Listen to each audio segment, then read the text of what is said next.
A single piece of steel can take hours to shape, not because it's hard, but because it's unforgiving.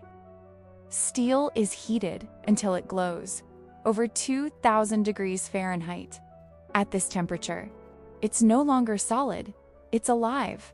Every hammer strike forces the metal's grains to align, making it stronger with every hit. Default text: strike too cold and it cracks, strike too hot and it weakens. That's why blacksmiths work by color, sound, and instinct. One wrong blow can ruin the entire piece.